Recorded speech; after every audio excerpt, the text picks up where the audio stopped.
Greetings everyone, Zannrath here, and welcome back to more Everlasting Summer.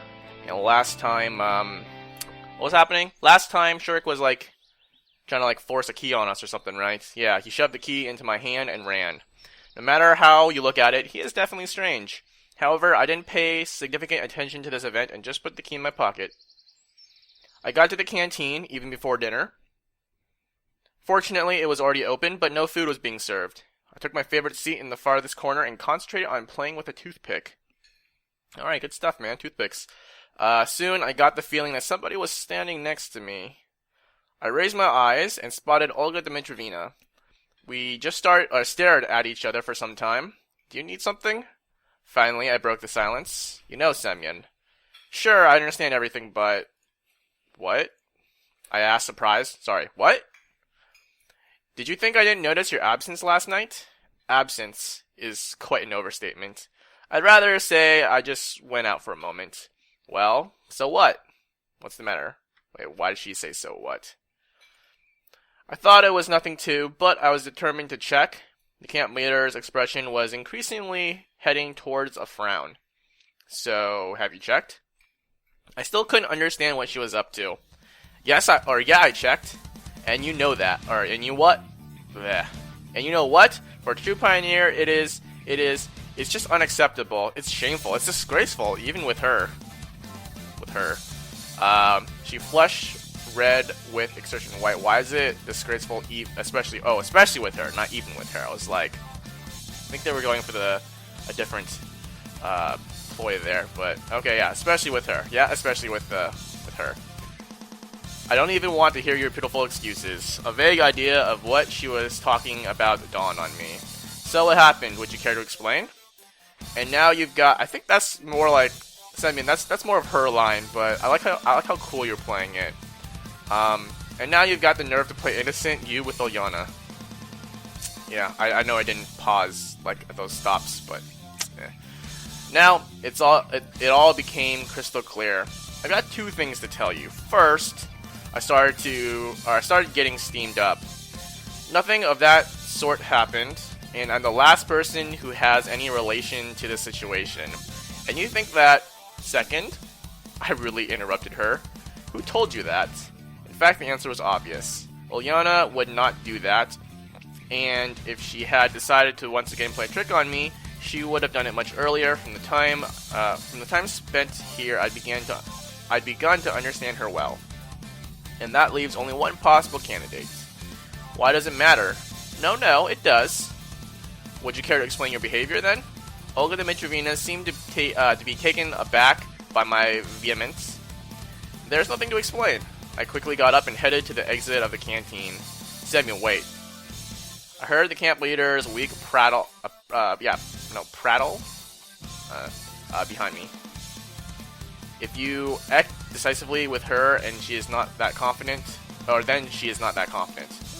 I see that, yeah, I can see that. So now I have to get things straight with, we'll just call her Alyssa. While her pranks hadn't concerned me, or only concerned me indirectly, I could bear it. Just thinking about it, I'd even started to consider her not such a bad person. Comrade, I met Slavia at the square. Do you know where Alyssa is? Yes, I do. What's the matter? Just tell me. My words sounded obviously rough, but it seems that she didn't pay any attention. She's at the music club. Oh, hanging out with Miku? Of course. Slavia was right, and I met Alyssa near the music club. However, she was accompanied by Miku. Mind explaining yourself? I didn't waste time on pleasantries. No, what makes you think so? Alyssa gave me a cute smile. Oh, Semyon, hi. Okay, hold on. Let's see if I can get this. Oh, Semyon, hi. How nice already choked. How nice that you're here too. Maybe the three of us can play together. I have a new song, so it's funny. I'm sure you like it, I promise. That's what I was more trying to go for. Or we could choose something old. Miku interrupted the conversation. Wait, I think this is the first time I've seen Alyssa and Miku together, despite them both having, favor for music. I don't know how I wanted to say that, but both of them liking music, right? Because they both play guitar. And it's the first time I think I've seen them together. Was Alyssa in the music club? I don't even remember. Could you... What? She looked at me with a smile of an uncomprehending child. From that moment, I understood what exactly she had in her mind. Little rabbits, teddy bears, pussycats, but no sign of intelligence. Man, you make her sound more like a child than Olyana.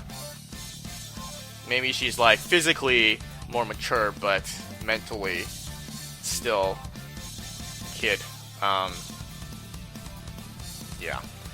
I need to talk to Alyssa. I said in the tone that brooked no disagreement.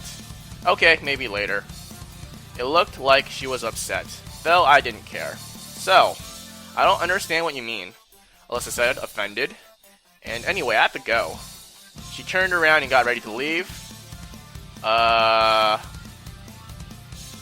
Let's see, what am I supposed to do? Try and stop her verbally is a plus in the Olyana route. How many points do I have again? Let's see, 1, 2, 3, 4, 5, 6, 7. 7, potentially 8. So let's go ahead and we'll sit on this because I think this is good. 7 or 8 gets us the bad ending. So try to stop her verbally is the good one, so I'm going to grab her arm roughly. I rudely grabbed Alyssa's wrist. What are you doing? The girl was really frightened. Who told the camp leader that Olyana came to meet me at night? I don't know, she pleaded piously. We discussed this. We discussed it in the morning, didn't we? Wait, hold on. Didn't Semyon already go to bed and then he just like went outside? So it's not like a huge deal to not see him or whatever, right?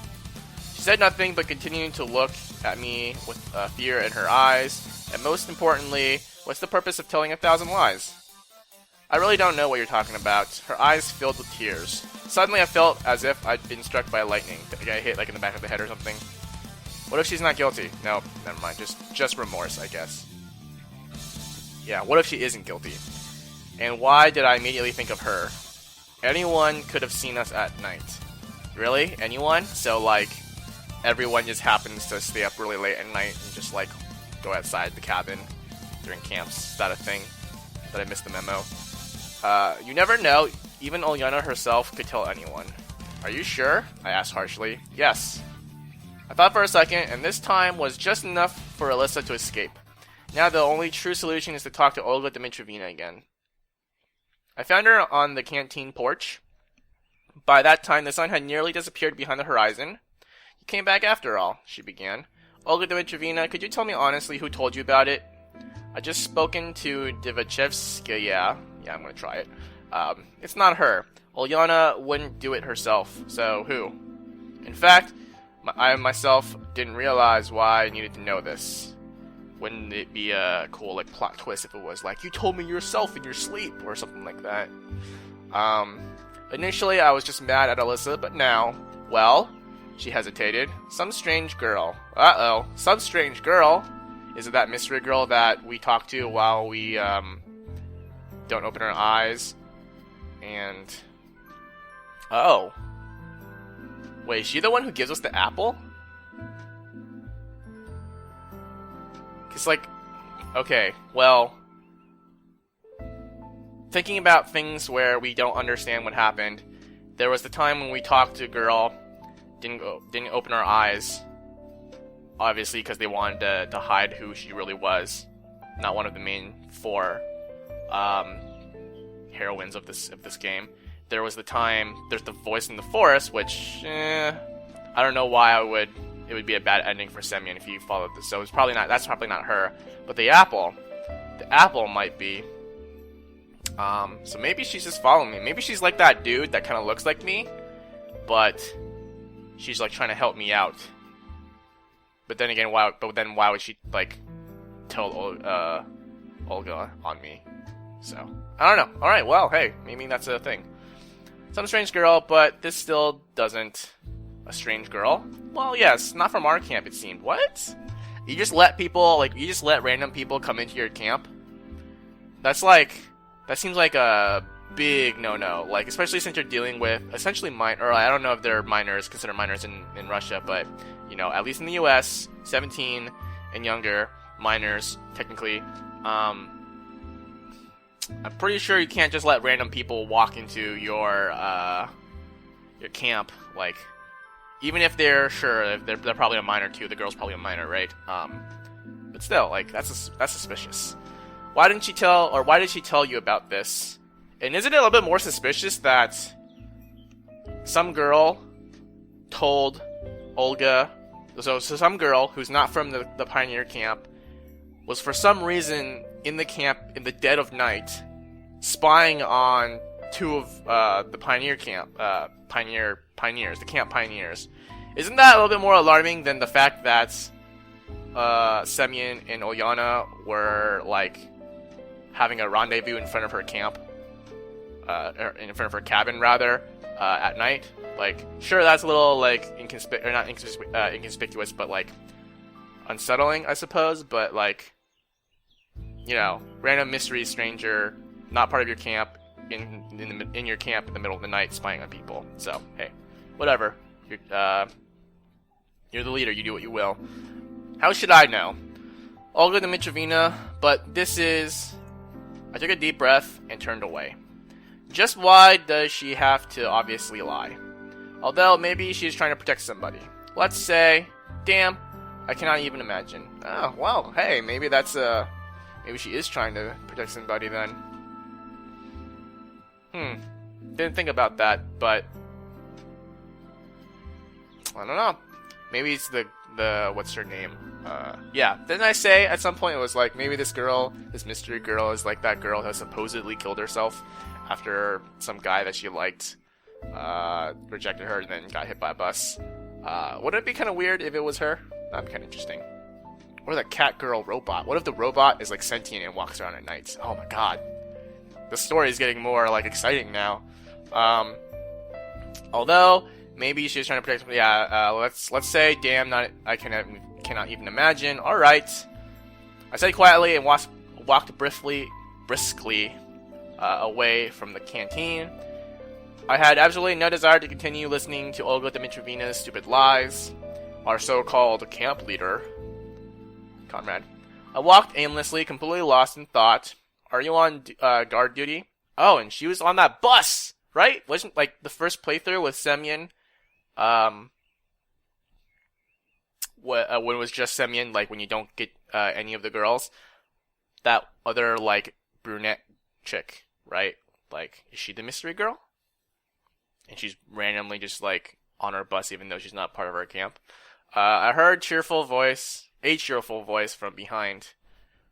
It was Olyana. Nothing special, just seems like there was no chance of finding out who Olga Dmitryevna's informer was, and yesterday's incident was hushed up somehow. So I decided not to think about it. What do you have planned for the evening? Oh God, no. Hope you don't have plans for me. Nothing, I guess. After all my frantic attempts to uncover the truth, I felt some inexplicable guilt before Alyssa and Olyana. What exactly the guilt before Olyana was about was completely unclear, though. Then I have a suggestion. Oh, please no. What is it? I brought a video cassette from home. Okay. Her eyes flashed conspiratorially. And I couldn't even remember when the last time I had watched or heard something recorded on cassette was. I'm trying to remember when I watched something on cassette. Is cassette just another word for VHS? I think it is, right? Or is that something that came before? Like, when I think cassettes, I think of, like, those small ones that you put in, like, what do you call it? Like a boom box or something? That's what I think of when I think cassette tape. And then when I think, like, things you pop into a VCR, I think VHS. But I think they're basically the same thing. Just different sizes, right? Kind of like, I don't know, SD cards and micro SD cards, CDs and smaller CDs. I don't know if they're just called micro CDs, but yeah. With a cool movie on it. Where would we find a VCR, or where would we get a VCR here? This word came to me from the past, and I decided to test whether my guesses about which time period I had been placed in were right. At the Cybernetics Club, of course. Well, as long as they hadn't gutted it for, like, parts or something. There's nothing there, I said confidently. What about in the back room? She was right. That's where they keep the sugar. They're like, how many kilos of sugar was it? Um, it could be there. Well, maybe. But anyways, it's too late and everything is closed. Oh, is that why? That's why Electronic... Wait, why would Electronic try to get me... Like, give me a date night with Ulyana? Unless she is, like, blackmailing him, or she's like, hey, if you let me, the Cybernetics Club, whatever, like, if you let me go into the Cybernetics Club at night with Semyon, I will hook you up with Xenia. And I'm not sure how she would have that capability, but I'm gonna say that it's one of those things. Probably not blackmail. I can see Alyssa blackmailing. I can't really see Ulyana blackmailing. So I'm gonna go with the latter. I'm gonna say that somehow she has some sort of inside like routes or connection with Xenia. He's gonna hook up a brother, Electronic, and in exchange for, you know, this date night. Okay. Anyways, all right, that's cool. That's nothing too drastic. Just watching a movie rather. I'm guessing it's a scary movie because, you know. The strange feeling of guilt I felt in front of Ulyana wasn't giving me a chance to refuse immediately. We can get in there through the window. She grinned mischievously. Okay, maybe she hasn't planned it all out then. Well, you know, maybe you're right. Wish we could get a key. Or she's just playing innocent, you know, because I don't understand. I still don't know why Electronic would give us a key just randomly. Mused Ulyana. But I had one in my pocket. Yes, it's just the key. I'm not that excited. And I just remembered about it. And now that you mention it, yes, I've got a key. Next time, I'd better think before I speak. That's good. Then I'll quickly run to get the tape and wait here. I'll be right back. She disappeared before I could even open my mouth. It's strange that she wasn't surprised that the key to the Cybernetics Club mysteriously happened to be in my pocket at the right place and time. I forget, did I take the keys to the canteen in this playthrough too? In this, like, route at least? I just have so many keys. But in any case, I have to decide what to do next. Both physical keys and metaphoric keys, right? Keys to girls' hearts. Oh man, cliche. The most right and logical thing would be not to go anywhere with her, but my guilt got to me. Though it seems to me that there could be nothing criminal in watching a movie with her. I'm gonna guess that we're gonna go and we're gonna plan to only watch for like a couple hours or whatever, and then somehow we're gonna get like locked in or something. Like maybe we get in there and we like close the door to the whatchamacallit, the back room, and then Shirk is gonna go in. Although he said Shirk was doing something else, Electronic did, I think, right? I don't know. But then someone's gonna like lock us in, and we're gonna be like, oh crap, we're stuck in the back room for the whole night. What are we gonna do? And then everyone's gonna be like, ah, Semyon, not again, not with a 14-year-old. Which I think someone mentioned a couple episodes back that Ulyana is 14, and I think Semyon threw that number out. Not specifically saying that it's her age, but, you know, so we'll go with that. But on the other hand, with Ulyana, even the most harmless things could turn into a 3-ring circus, at the very least. I was already starting to forget about what happened this evening, but my frantic attempts to get the truth from Alyssa and Olga Dmitrievna.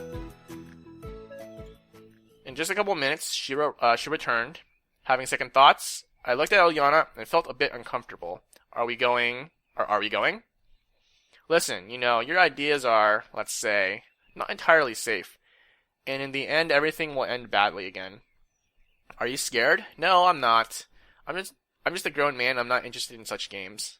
Grown man? She laughed. Indeed, I forgot that I look 17 at most. What makes you think so? It's really hard to accept, but I had nothing to say to that. Thinking about it, the whole time I spent here, I did not display any particular forethought, nor life experience, nor cold balance assessment of the situation, though the other question is, did I ever show those in that life? In fact, even if I think, I would recall some examples, of course, but, okay, let's go. I was so offended by Ulyana's words that I asked, and what is a grown man in your opinion? One who is responsible for his actions, one who does not do anything without thinking about the consequences, a person who is capable of taking good care of not only himself, but also of others. And all that doesn't describe you, that's for sure. I try to laugh it off. I'm not well, I hope she's not a grown man. Considering she's female, but hey. I'm not pretending to be like that anyway, grinned Ulyana. Good comeback. Yeah, she was absolutely right. I did not possess any of those qualities. Well, I mean, there weren't that many consequences you have to think about in your life, to be honest. So, yeah. You didn't really live a manly life then. But I always thought that not being 17 is all that's required. It seems that, in general, there is no difference between me and other people, and if I wish to be exactly like they are...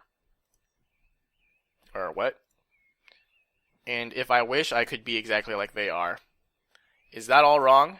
In fact, no, because in this camp I try to behave in the most logical, sensible, and proper way, like an adult. But if even Ulyana says differently, come to think about it, I think this pioneer camp thing has made us more of a man, in a sense, right? Because we take responsibility for our actions sometimes, kind of, at least in the good endings. And we do end up being able to take care of others.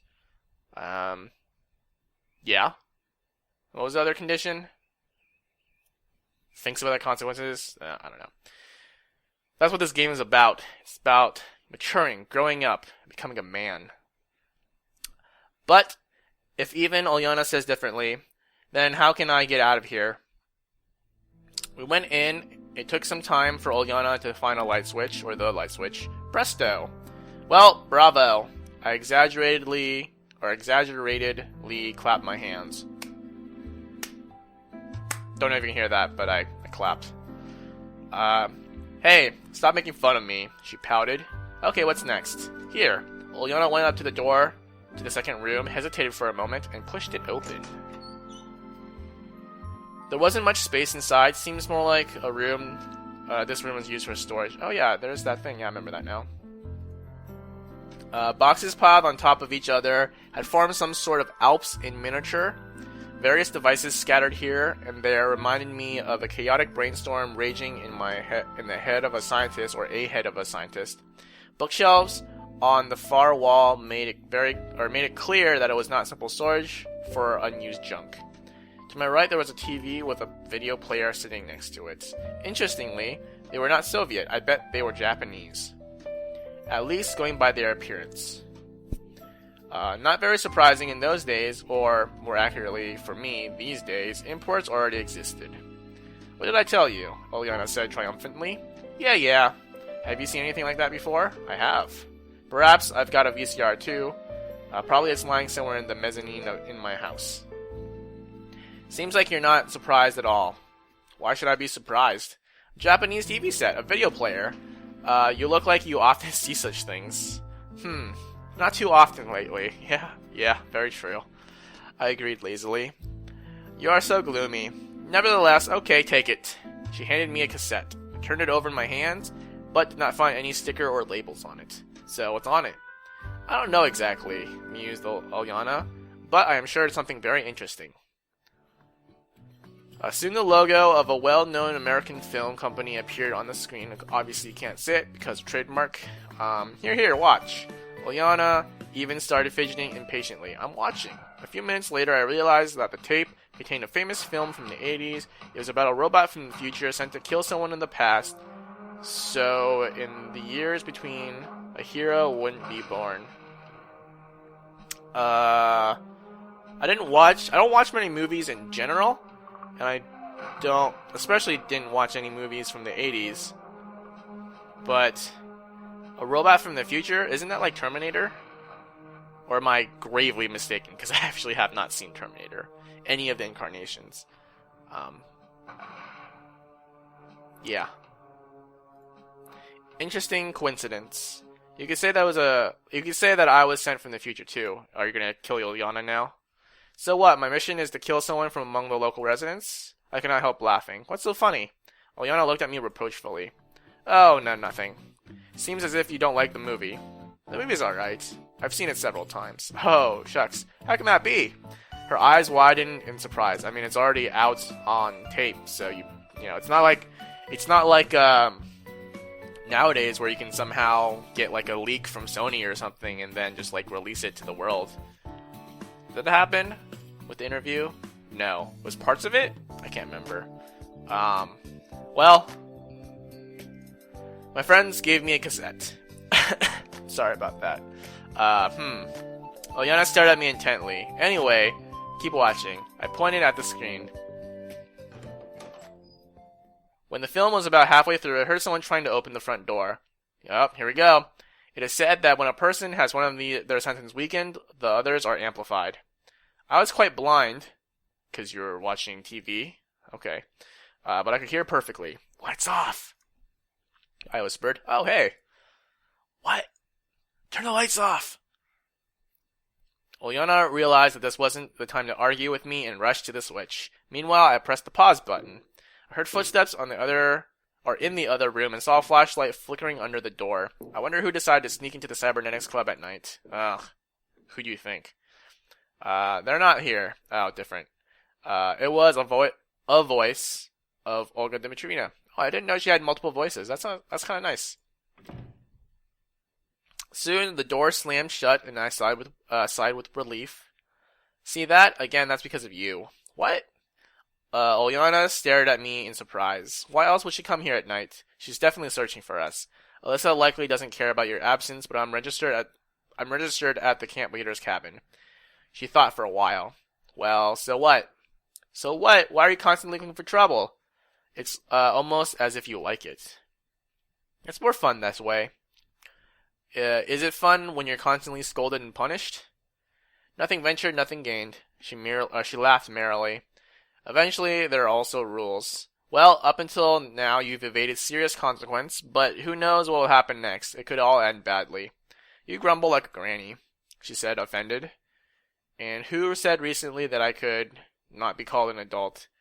Finish it. Let's finish the movie. I decided not to argue with her. Wait, the lights were on. Why are you blinded when the lights are on? Like, I could understand if you turn the lights off, like in a movie theater, kind of, but like, okay. In the end, we are already on Olga Dmitrievna's list, and an hour later, an hour earlier, does it really matter?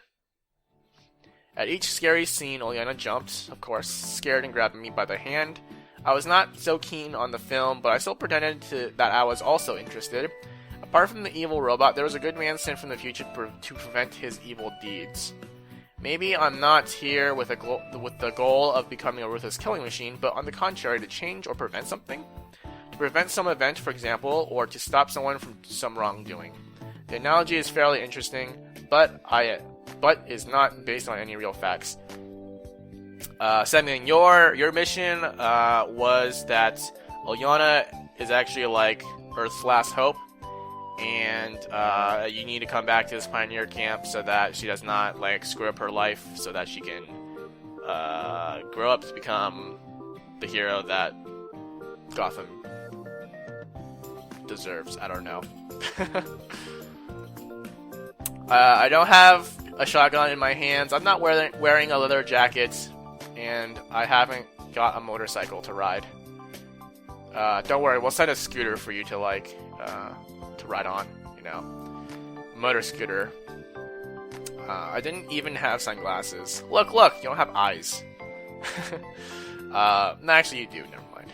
You do. There have been some shots of you with eyes. The next chase with shooting and the destruction of various types of wheeled and propelled vehicles was unfolding on a screen. Do you think the good guy will win? Of course, I knew the answer. Obviously. Good always triumphs, she said seriously. If we consider that Olyana often succeeded in her silly adventures, that the meaning of the word good gets seriously twisted. Wait, but you've already watched it. Yeah, I just wanted to know your opinion. Soon the film came to an end. During the final scenes, Olyana ran around the room, the room that you said was barely big enough for people to like go into, trying to get a better view of everything happening on the screen without missing anything. Huh?